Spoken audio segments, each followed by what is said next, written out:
Long before the town of Kent was founded, before Ohio was a state or even a territory, before the United States was a country, this area of land was inhabited by Native Americans from one or more of the tribes known to have lived in Ohio.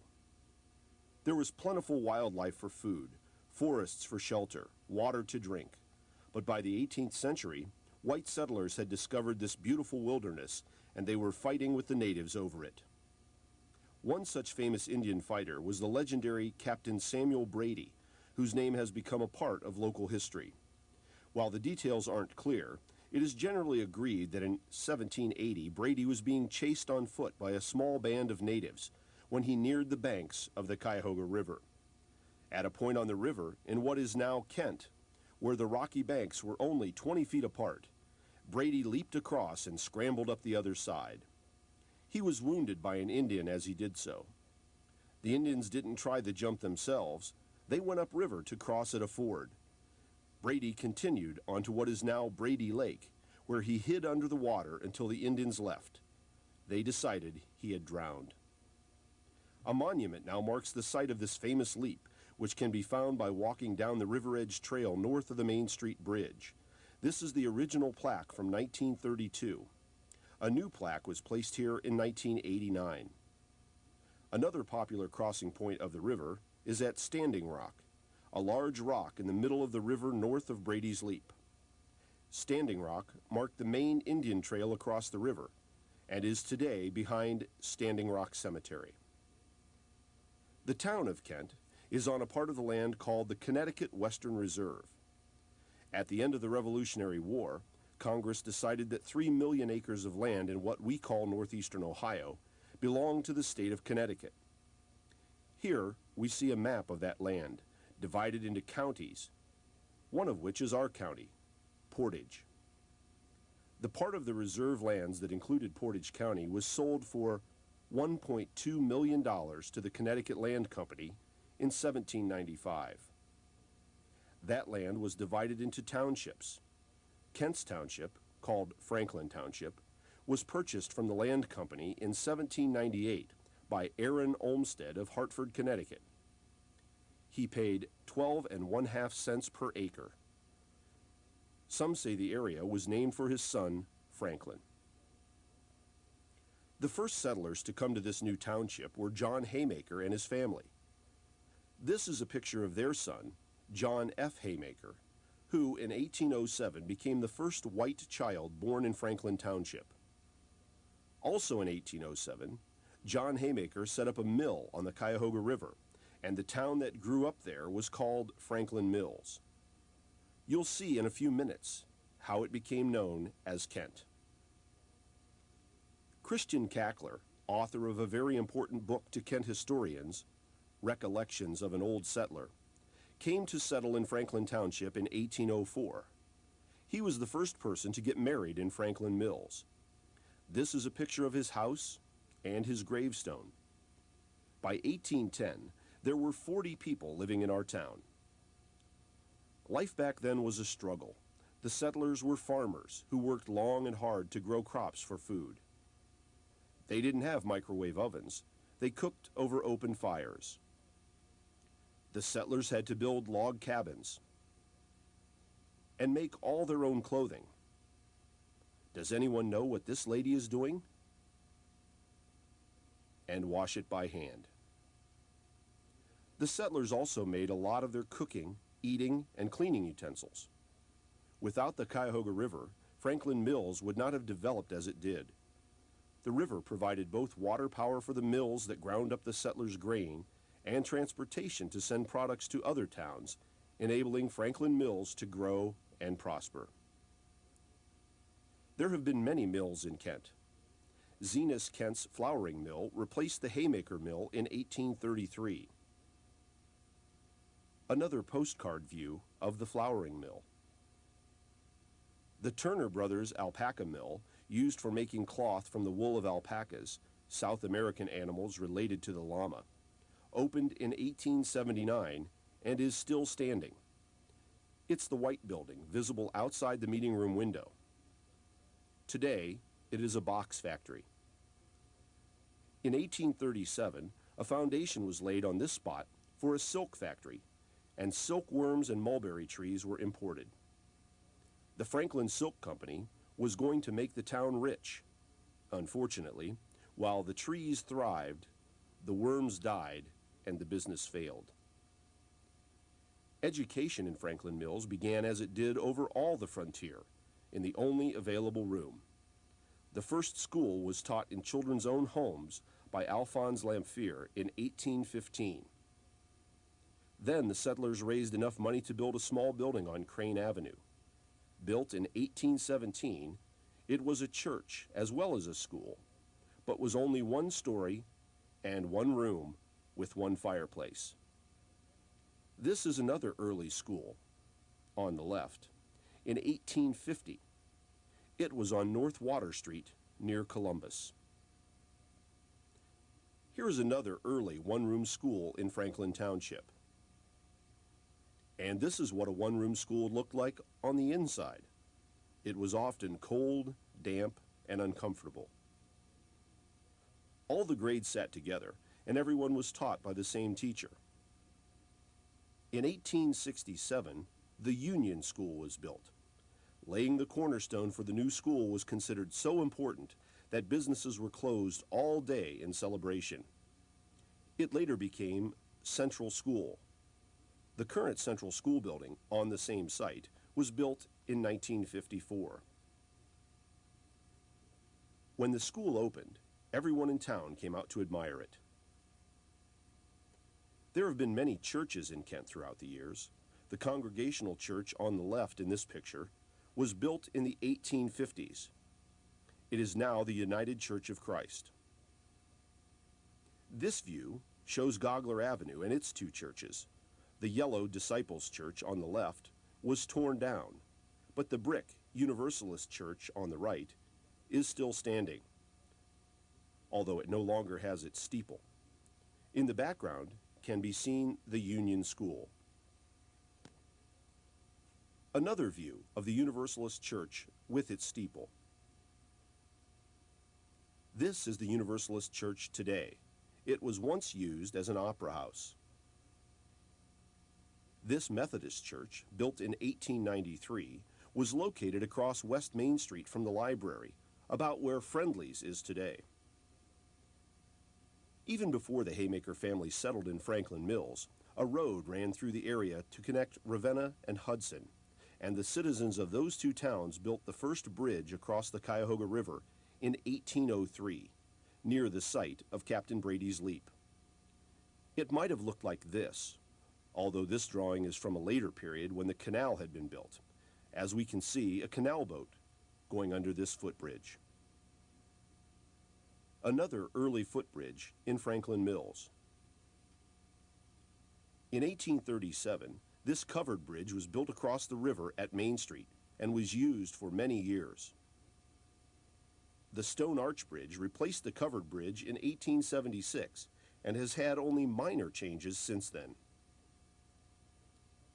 The Cuyahoga House was a well-known and very important tavern in Kent, where most travelers stopped to dine when they traveled the canal through Kent, including President James Garfield, who had worked on the canal as a boy, tending the mules who pulled the boats. The Cuyahoga House had a large ballroom, and it was also used as a hideout for escaping slaves in the Underground Railroad days. It stood on the corner of North Manaway and Cuyahoga Streets, and was torn down in 1907. This is a bird's-eye drawing of Franklin Mills from 1822, showing part of the route of the Pennsylvania and Ohio Canal that came through the town. The canal took much time to complete and only lasted a short period, but its construction brought prosperity to Franklin Mills. The people of Franklin Mills were sympathetic to the plight of escaping slaves, and an artery of the Underground Railroad ran right through town. This is a picture of John Brown, the famous abolitionist who moved to Franklin Mills in 1835. He built a house, which was to be a boarding house, but it never opened. This was Brown's tannery, where animal hides were made into leather. Built in partnership with Zenas Kent in 1836, it was torn down in 1976. The Franklin Township Hall on Gogler Avenue next to the Universalist Church was completed in 1839 and used for many important functions.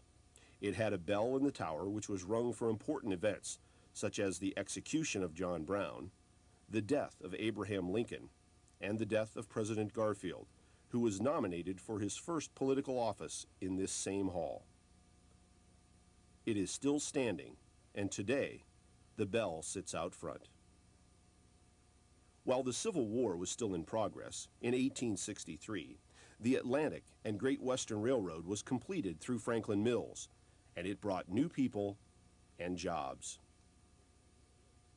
Prominent citizen Marvin Kent persuaded railroad officials to build railroad shops in Franklin Mills, where the trains were built and repaired, and many new jobs were created.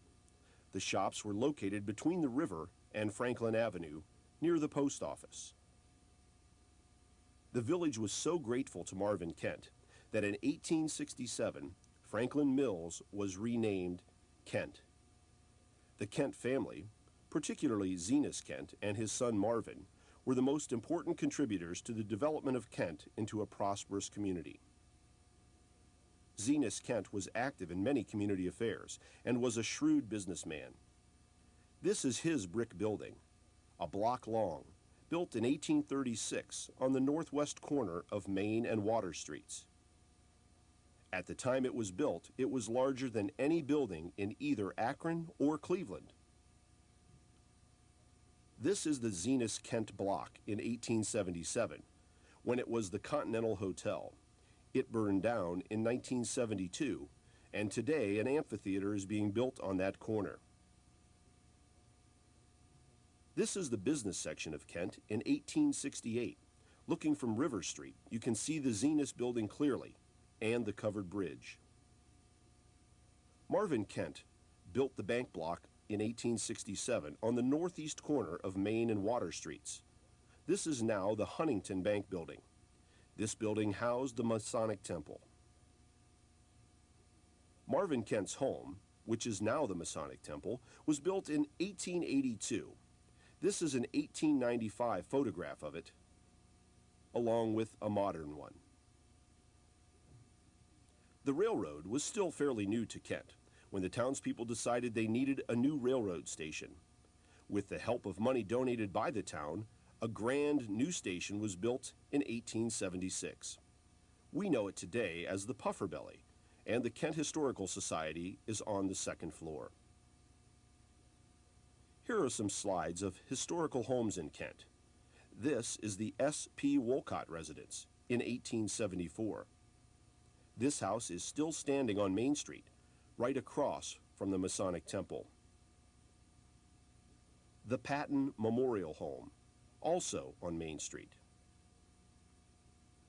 This is an 1868 view of Kent looking east. The railroad shops are clearly visible. The Kent Carriage Works, established in 1882 on North Water Street. Here, you could get your carriage repaired or buy a new one. The Town Hack, or taxi service, operated by George Wise. A view of Main Street looking west toward downtown. This part of Main Street was not paved until 1914. There was a watering trough at the intersection of Main and Water Streets. This is a postcard from 1910. Another photograph of the Zenas Kent building with the watering trough in front. The trough was removed in 1919 and placed in Standing Rock Cemetery, where it remained until 1996, when it was unfortunately stolen. Kent's first traffic light replaced the trough. This is a view looking east up Main Street with the Marvin Kent Huntington Bank block in the background.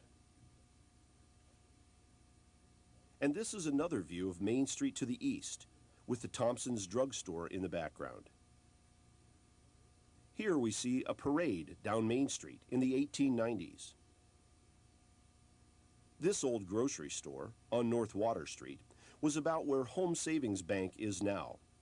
It closed around 1932. A view of Thompson's drugstore with the Citibank clock in the background, which has been restored and is outside the antique store. Growth and expansion in Kent meant more people and more buildings, and unfortunately, more accidents. Train wrecks, railroad yard accidents, fires, and natural disasters. There were several floods in 1904 and 1913. The broken dam in this scene was a result of the 1913 flood. Flooding. And more flooding. This slide begins a series of pictures of Kent after a 1908 snowstorm. North Water Street, with a man waist deep in snow. The streetcar tracks seem to be cleared. But the streetcar isn't going anywhere soon. The streetcar, also known as the interurban, traveling within a city, or the trolley, came to Kent after a streetcar war in Akron between rival companies. Both companies wanted to get a local franchise. At first, in 1895, the streetcar came from Silver Lake only as far as Kent's city limits. You could go to and from the town to the streetcar for 10 cents in Levi Reed's hack. Then the line came as far as River Street in 1896 and finally crossed the bridge. It turned up Water Street to Brady Lake and Ravenna in 1901. This is the last streetcar in Kent, as seen looking south on Water Street. It stopped running in 1932. The fare was 20 cents to Akron, 10 cents to Ravenna.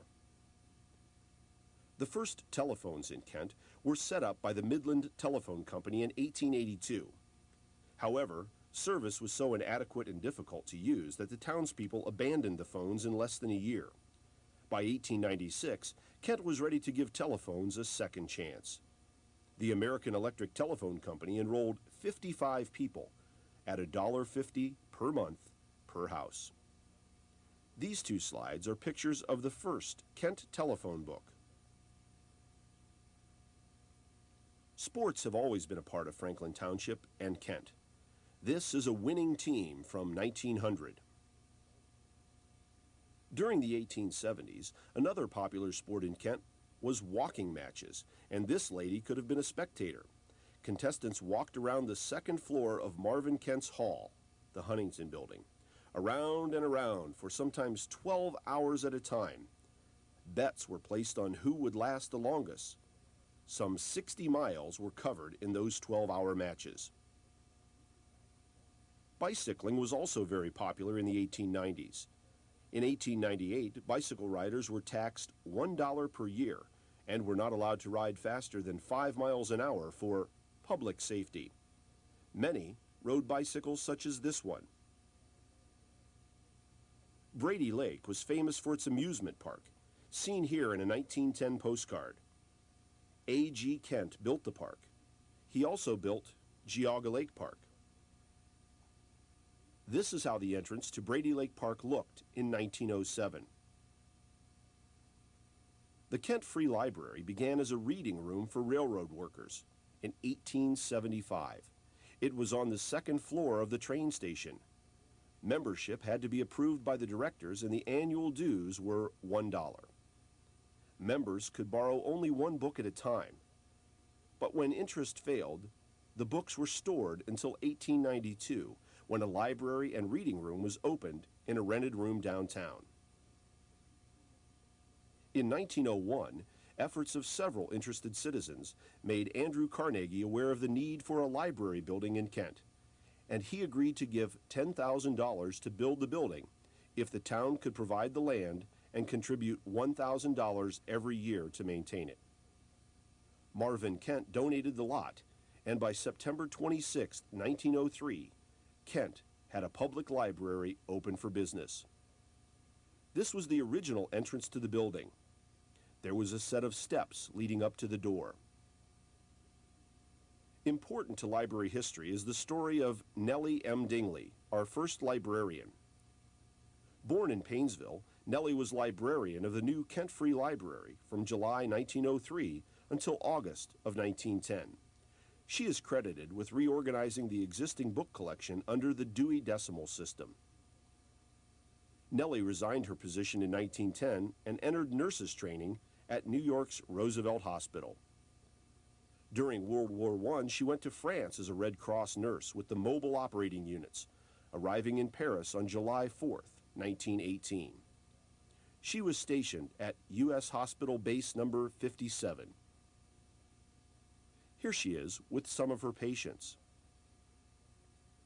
Nellie Dingley died on August 28, 1918, of pneumonia.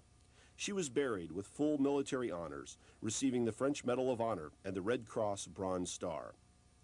This shows her final resting place in the American Cemetery in France. And this is one of her descendants at her gravesite. The Kent Free Library has been added on to 3 times. First in 1960, when the main upstairs room and children's room were added. All the glass part of the building on the right. Then in 1977 and again in 1984, as we see here. This addition gave us the meeting room you are sitting in now. The circulation desk. The AV room, showing the connection between the original Carnegie building and the 1960 addition, where you see curved ceilings. All of that is the original building. This room was the main reference room, and the front door was inside what we now call the Keller Ohio History Room. This is the Keller Room, named after this man, Leland Keller, a former library trustee. Everything in this room was made from local materials, and it contains many books on Ohio and Kent history. This concludes our presentation. Thank you.